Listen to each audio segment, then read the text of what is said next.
Olá, amigos, amigas, como é que vocês estão todos por aqui? Para quem não me conhece, eu sou a Graça e neste canal e YouTube andamos a ler história, desde a queda da monarquia em Portugal até à implantação da democracia com a Revolução do 25 de Abril de 1974. Portanto, o que andamos a ler aqui foi a ascensão de Salazar ao poder, o que se contava e o que se ocultava durante o Estado Novo. Hoje, este vídeo, estamos na parte em que Salazar estava em Coimbra, na universidade, e é a continuação do vídeo de ontem. Portanto, em fevereiro, diz aqui um artigo sobre o Jornal Imparcial, que eu terminei o vídeo de ontem com isso. O Jornal Imparcial era o jornal para onde os estudantes de Coimbra escreviam. Está aqui o cabeçalho do primeiro jornal. E diz, a legenda diz o seguinte: em fevereiro de 1932, os jovens e aguerridos militantes católicos da Academia Coimbra iriam dotar-se de um órgão de imprensa, o Imparcial, dirigido por Manuel Gonçalves Cerejeira, futuro cardeal patriarca de Lisboa. E aqui temos a fotografia do Sr. Dr. Oliveira Salazar, ainda jovem dessa altura em que ele estava em Coimbra. Ainda jovem, diz a legenda, que ele ainda era jovem, mesmo se para mim ele já parece mais velho. Enfim, portanto, vamos aqui para a parte em que Soldado Democrata Cristão é a continuação do vídeo de ontem do Salazar na Faculdade de Coimbra. E diz o seguinte: os estudantes combinam-se com a presença crescente nas atividades do CADC, onde se torna íntimo do padre Manuel Gonçalves Cerejeira. Os princípios da democracia cristã, definidos pelos dois últimos papas, não prescreviam a adoção de nenhuma forma de governo. O ativismo católico era compatível com a República, mas não com o anticlericalismo dos primeiros governos republicanos, onde Afonso Costa, ministro da Justiça e do Governo Provisório, fizera aprovar a 20 de abril de 1911 o seu decreto-lei sobre a separação da Igreja e do Estado. Era uma declaração de guerra à Igreja, que já fora anunciada por outras iniciativas. O decreto de expulsão dos jesuítas e encerramento de conventos, logo a 8 de outubro de 1910. A lei do divórcio em novembro. O decreto-lei sobre o registro civil obrigatório, de 18 de fevereiro de 1911, e a 8 de março a destituição do bispo do Porto, Dom António Barroso, que recusara acatar a proibição governamental interditando a leitura nas igrejas de um pastoral coletivo do episcopado português ao clero e fiéis de Portugal, onde se afirmava que toda a tentativa antirreligiosa é antissocial e também antinacional e antipatriótica. Este artigo foi escrito já ontem, eu tinha dito, porque esta parte sobre a biografia de Salazar, eu já comecei com 2 vídeos atrás. Se vocês quiserem ver os vídeos anteriores, eles vão aparecer no fim deste vídeo aí. Ou então entram na Play System da ascensão de Salazar ao poder entre 1926 e 1932 e estão lá os vídeos todos seguidos.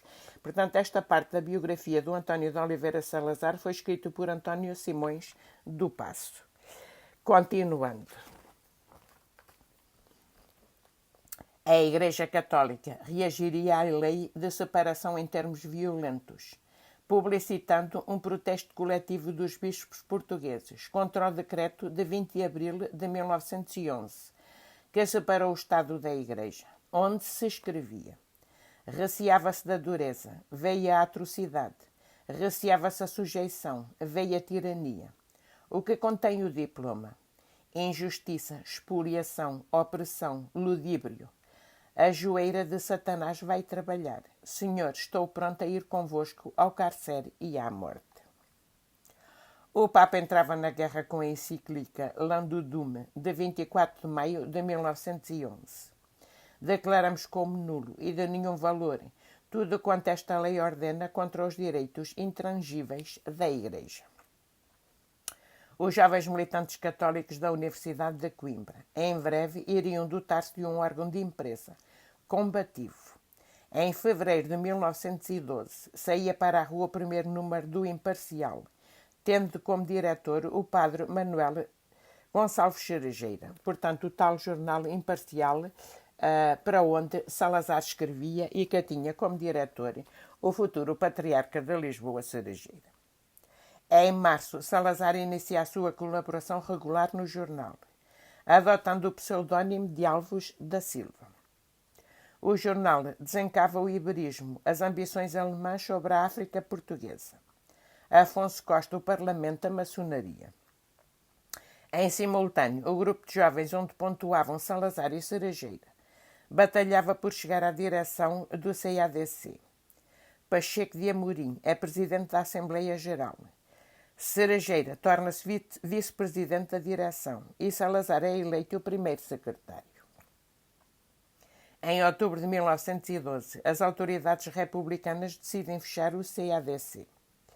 Salazar, obediente soldado democrata cristão, participa na campanha que, mês e meio depois, conquista a sua reabertura e é convidado a discursar em nome da direção, na sessão solene que assinala a vitória, a 8 de dezembro de 1912. Era a primeira vez que falava em público, em Coimbra. E fê-lo, como sempre até aí, no tom do doutrinador, não do agitador. Cita Alexandre Herculano para dizer que as ideias podem ser erros, mas não são crimes. Defende que a questão social é fundamentalmente uma questão moral e de educação. Os democratas cristãos devem atuar utilmente na sociedade. E critica o regime, que não é democrático senão de nome, porque fora do cristianismo não há democracia.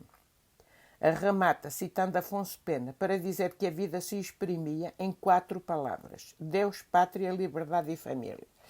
Eu aqui vou fazer uma reflexão minha, porque, portanto, ele citou Afonso Pena para dizer que a vida se exprimia em 4 palavras: Deus, Pátria, Liberdade e Família. Mas quando ele se sentou na cadeira do poder e que instalou uma ditadura fascista em Portugal e que lá ficou até cair da cadeira, a palavra liberdade saiu desta frase. Ficou só Deus, Pátria e Família, porque liberdade ele não deu nenhuma. Continuando. Após a conferência, Salazar era definitivamente um nome em Coimbra. Cerejeira qualificava-o de pensador disciplinado e consciente. Está plenamente integrado no meio mais conservador da sociedade coimbrã, próximo de alguns catedráticos reputados, como José Alberto dos Reis e Marnoco e Sousa, de quem era discípulo dileto, e mesmo que tinha do cristianismo uma visão instrumental, bem próxima, aliás, de Charles Maurras, maître à pensée do jovem Salazar, que exprimiria nestes termos, citados por M. Braga da Cruz. A democracia cristã representa simplesmente um artifício da Igreja para se equilibrar no mar revolto das sociedades modernas, deixando a aliança que por um tempo manteve com os príncipes, os grandes e os ricos, para voltar todas as suas atenções para o operariado. O Estatuto de Salazar como dirigente estudantil católico pode ser aferido pelo facto de, no Congresso da Juventude Católica, reunido no Porto, a 2 e 3 de maio de 1914, a sua conferência intitulada A Democracia e a Igreja ser considerada a peça central desta reunião magna. Em junho, um estudante de Direito, Rafael Calado, é atingido a tiro na rua. Cerejeira, nas páginas do Imparcial, atribuiu o atentado a um bando de fruticas carbonários. A cidade fica em pé de guerra, com violentos confrontos entre frações. Há feridos e um estudante morto. A tropa intervém, são presos uns 200 estudantes. Em Lisboa, o Parlamento, o CADC, é atacado como perigosa coletividade. Bernardino Machado qualifica o Imparcial de Pascuim. Cerejeira responde chamando-lhe mesureiro cortejador de toda a gente. Este número do Imparcial será apreendido. E o CADC, mandado encerrar pelo Governo, só reabrirá em agosto. A 4 de novembro de 1914, o Conselho da Faculdade de Direito vota a classificação final de Salazar no curso de Direito. 19 valores. Muito bom, com distinção. Aos 25 anos, o rapaz do Vimieiro era finalmente um doutor. E não um doutor qualquer, mas um dos melhores que já haviam passado pela academia. Eu vou aqui parar um bocadinho a leitura para fazer aqui uma retificação também sobre o doutoramento do António de Oliveira Salazar por causa dos vídeos serem traduzidos para outras línguas. E às vezes, quando eu verifico, porque a expressão doutor, normalmente nos países estrangeiros, é só atribuída, chamar doutor diretamente a uma pessoa normalmente é atribuída aos médicos. E eu reparei na tradução, porque eu sou fluente na língua francesa, e eu reparei na tradução, quando traduzo os vídeos, e que eu aplico o termo Dr. Oliveira Salazar, a tradução diz médico. E não é o caso. Portanto, ele era formado em Direito e, por acaso, eu também não sabia que ele era formado em Direito. Fiquei a saber com estes livros. Eu pensei que, como ele foi chamado para chefiar o Ministério das Finanças, eu pensava que ele era formado em Economia. Afinal, não. Ele era formado em Direito.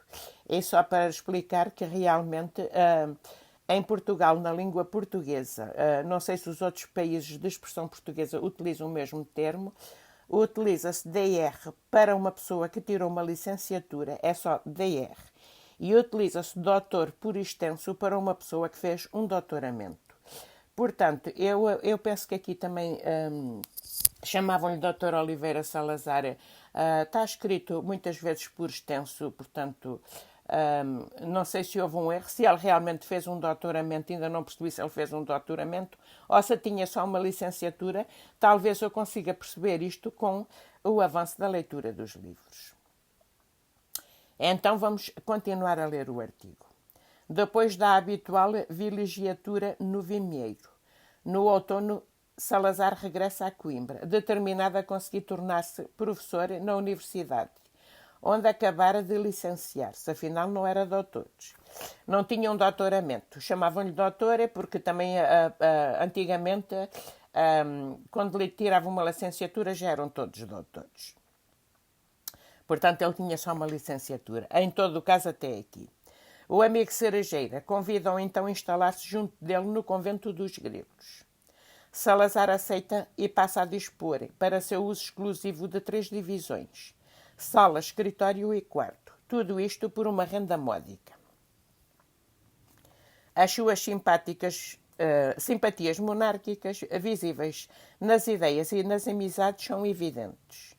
Porém, se os monárquicos eram aliados no conservadorismo político e no combate às manifestações de jacobinismo, republicano, Salazar, Cerejeira e o CADC, fiéis à orientação da Igreja para se afirmarem autonomamente, precisavam de escapar a ser engolidos pelo confronto entre partidários da monarquia e da República.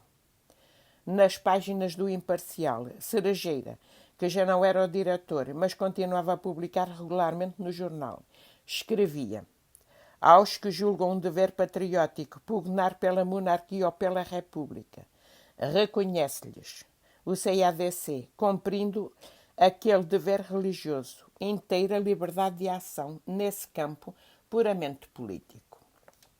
Se a Igreja acata todas as formas de governo, é lícito a católicos preferir qualquer. O Centro Católico se constituiu para defender apenas os direitos da Igreja, não podia ser monárquico nem republicano. Durante este período, Salazar prepara esforçadamente o estudo que acompanharia a sua candidatura a lecionar, a questão cerealífera, o trigo. A Universidade de Coimbra abrira concurso para preencher 8 lugares de professor. Ele decidiu candidatar-se na área de Ciências Económicas, onde havia 2 vagas. A 12 de março de 1916, apresentou requerimento na Secretaria da Universidade. Foi o único candidato no seu grupo, pelo que dias depois o Conselho da Universidade admitiu o requerimento. deveria aguardar que lhe fosse fixada uma data para prestar provas. Porém, o professor Marnoco e Sousa, aquele que o considerava seu discípulo dileto, estava gravemente doente e incapaz de lecionar as suas cadeiras. Salazar foi sondado para substituí-lo e aceitou. Ainda em março, Marnoco e Sousa faleceu e Salazar começou de imediato a reger as suas cadeiras. Vou terminar este vídeo hoje para não ficar mais longo. Amanhã portanto, ele passou a ser professor da Universidade de Coimbra, como vocês se puderam aperceber aqui no final da leitura do vídeo. E amanhã vamos passar para o professor Salazar, portanto ele passou a ser professor na Universidade de Coimbra, e eu termino aqui este vídeo com uma fotografia de Salazar com o Cerejeira, que era padre quando o Salazar estava em Coimbra, e depois passou a ser patriarca de Lisboa. E foram sempre muito amigos. Durante a ditadura, a Igreja nunca condenou os atos criminosos da ditadura fascista em Portugal. Portanto, diz assim na legenda desta fotografia: durante a sua permanência em Coimbra, Salazar e Cerejeira tornam-se amigos íntimos, partilhando as mesmas ideias sobre o poder e a intervenção dos católicos na sociedade. Tornaram-se amigos íntimos e foram sempre até ao fim. E termino também com esta fotografia de Salazar, que eu penso que também seja inédita, porque eu não a encontro em lado nenhum na internet. Portanto, deve ser fotografias que foram buscar aos artigos para escrever esta coleção, e a legenda diz o seguinte: o professor Dr. António de Oliveira Salazar, no dia da sua chegada a Lisboa para tomar pela primeira vez posse da pasta das finanças. Portanto, esta fotografia data já quando ele chegou a Lisboa para se ocupar do Ministério das Finanças. Termino o vídeo por hoje. Obrigada, amigos. Um beijinho para vocês. Bye, bye. Até amanhã.